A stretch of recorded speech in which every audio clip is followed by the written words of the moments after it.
So today's project, as you can see, is this herb garden planter that I'm making for my wife. So we're going to go ahead and get started on this project.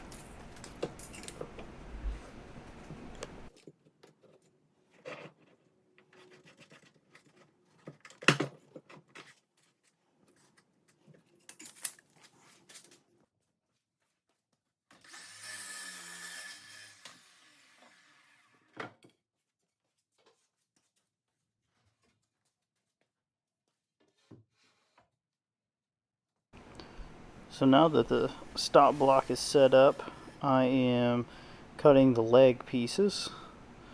So the stop block just makes it easier to do repetitive cuts. I don't got to break out my tape measure and mark each piece and then try to cut them all perfectly on the line. This just removes that chance of messing up. So each leg is going to get 2 pieces. So you can see I'm making 8 of these stretchers. And now I am taking my saw and cutting the sides that I'm going to be using. So here I'm setting the stop block again. I just use that T-track there and measure. I don't have like a measuring tape or anything embedded into the miter saw station. So I'm just cutting the sides and the fronts out of this 1x12.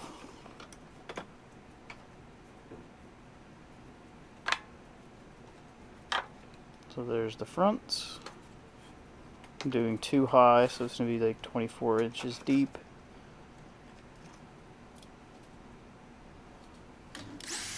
No, they're actually 1x8s, because I can't do a 1x12 on that saw. So 16 inches deep.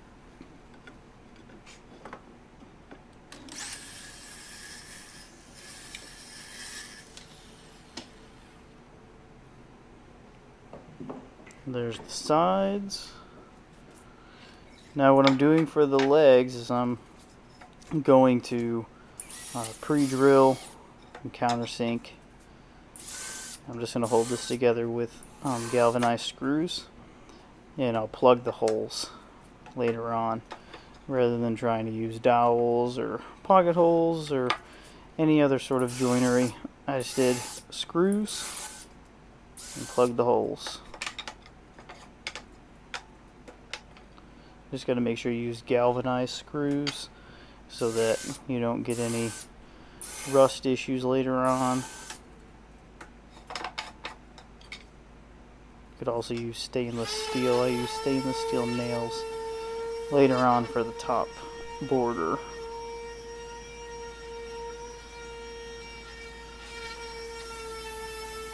All of these boards had one side that was rough still. Not like really rough, but enough where I needed to sand it down. It was just easier to do it now before they were glued together anyways. So after pre-drilling and pre-sanding everything, I'm gluing one edge, and then I made sure to mark earlier with my pencil where it needed to sit, so then I could hold it there where I want it and get a click clamp, tighten it on there.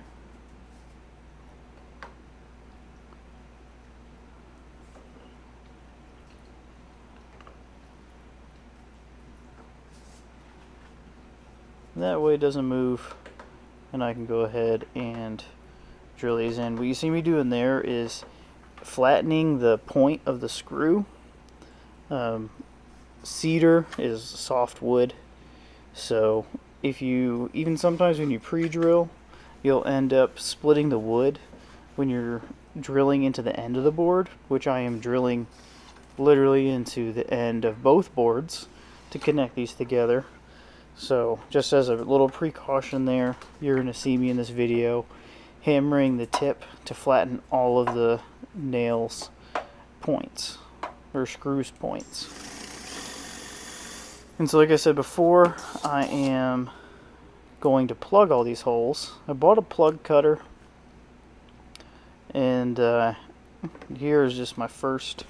You saw I have many holes in this board. It took me a while to get this figured out. I think because it was a soft wood, it kept breaking the plugs as I was going, and so I figured out that you needed to get the drill to full speed before it makes contact with the wood. I couldn't start. They have like this point centering bit part of the plug, and if I had that on the board when I started, it was not going to cut well. So there you can see that even when I hammered these in, because they're so soft, that just kind of smushed. But I'm using so much glue that when I smush it, it's still going to fill that hole, and that's all it needs to do. So I just cut off the excess and sanded what was there. You can also just sand all the way through the plug and not cut off the excess, but cutting off the extra just allows you to have less sanding. And so here I'm also pre-sanding the sides and fronts, because when it's all together, it'll be a lot more difficult to sand than when it's all in these pieces. So you can see how dusty my sander is. That bag has like a hole in it, so it's catching some dust, but it's sure letting a lot more of it out. So someday I'll upgrade that sander. This one was my grandpa's, so keep it around. So here I'm lining up the legs, and you can see I have that blue drywall square. That's just so I have a flat, straight reference to make sure that my legs are lined up perfectly. I don't want one to be higher than the other, or I'll have a wobbly planter when it's all done. So I make sure that they are at the same point. As you see, I use lots of glue. I'm using Type Bond 3, so it's good for the outside. And then here I'm picking which side I want. And then I realized I should probably pre-drill this before I stick it in the glue. And now you can see I'm doing that with all the pieces. It's not drilling into my table, by the way. It's not going all the way through. It's mostly just countersinking the hole, which is another reason why I'm hammering the tips of the screws. So you'll see me do that again here.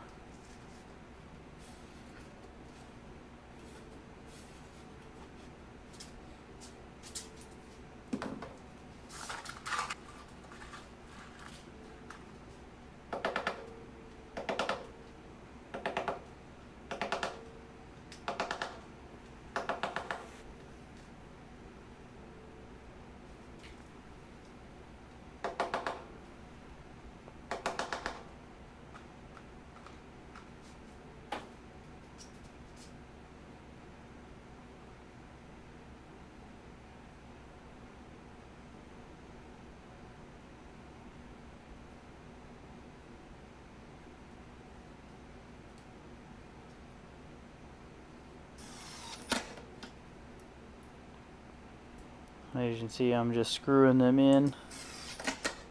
I'm using spack screws. Comes with a bit. The bit's a short one, so it's popping out of that DeWalt extender piece. As you see me grabbing every time. You can see it popped off of there. So kind of annoying, but it was a cheap DeWalt bit, so that's what you get. I didn't know how much glue, how far down to go with the glue, so I waited to glue all the way until I was ready for that board.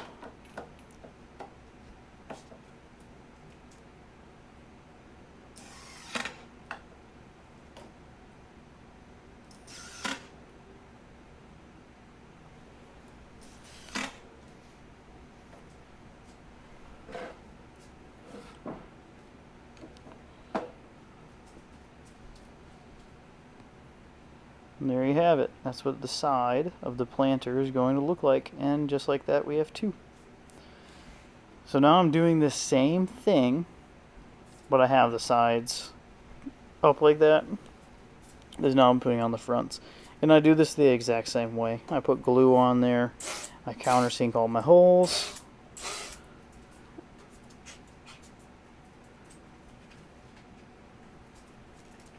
And then I gotta hammer all the tips of my nails. Didn't want any of this to split just because cedar's so easy to split with your screw because it's so soft. But it's excellent for a planter bed. Bugs stay away from it. Does well outside.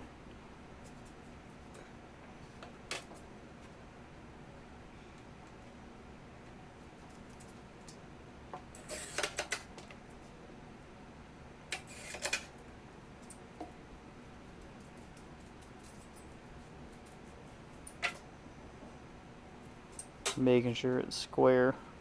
Be kind of a bummer if I did all this and it wasn't. Here I'm adjusting.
And there we go. Flip it over and do it all over again. It's a lot easier to know how far to glue when the sides are there.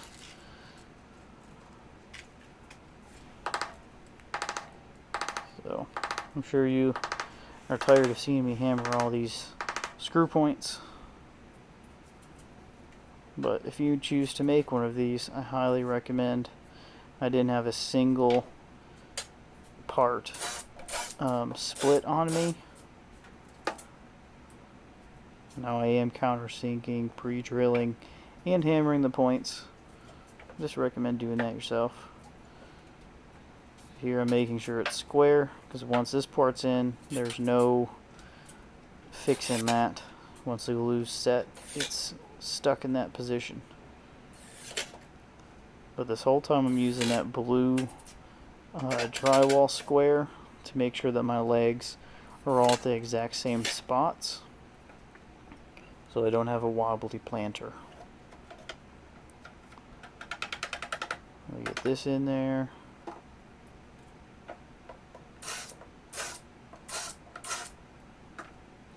Pre-drill and send those screws home.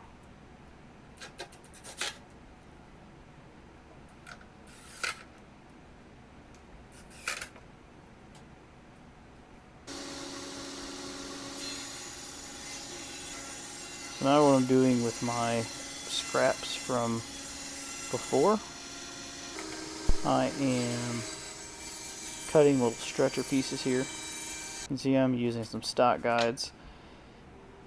These I'm using as little frame outs because I'd like it to be just one piece of wood rather than where you can see the legs meeting in the corners. I didn't think that was a great look, so I'm covering it up with some border. And with these I'm using glue, but then just a stainless steel black coated nail. You can get whatever color nail you want, but I thought a black one would look nice. But make sure they're stainless steel or galvanized. These are stainless steel, so I just hammer those in. And then the glue is going to do all the hard stuff. If you didn't want to use nails, you could rely just on the glue. But I built this in one afternoon, and I wanted to make sure that I could keep going.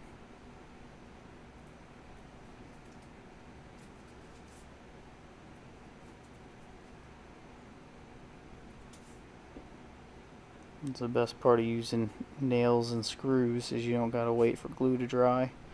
You can keep moving.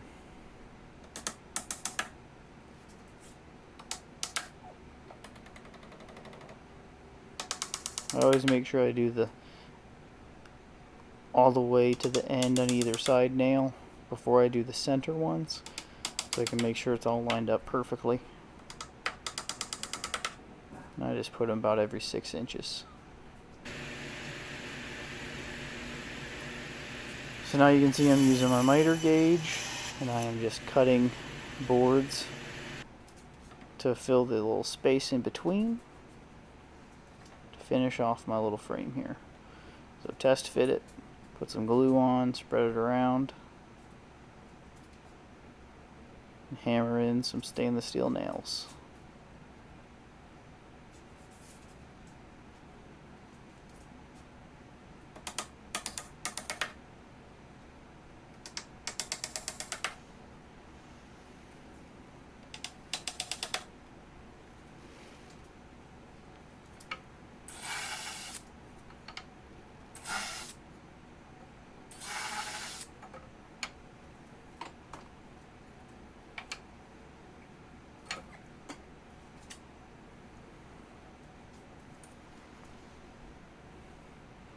So these here, I'm also using the leftover scraps from making everything else. These are going to hold the bottom so that the dirt doesn't all fall out. These don't have to be perfectly straight because you're literally just putting dirt in here. You can level it out as you go. So I didn't put a ton of thought into it, just grabbed some scraps. I still pre-drilled because these are thin pieces of wood. I made sure they were at least lined up a little bit. But again, it didn't matter if it was perfectly straight.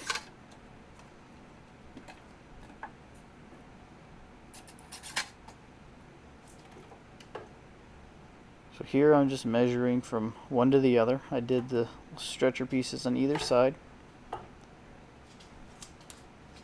Or front and back, I didn't do either side. And then here I just have some cheap $3 cedar fence pickets, and I'm just cutting those to the length that I just measured.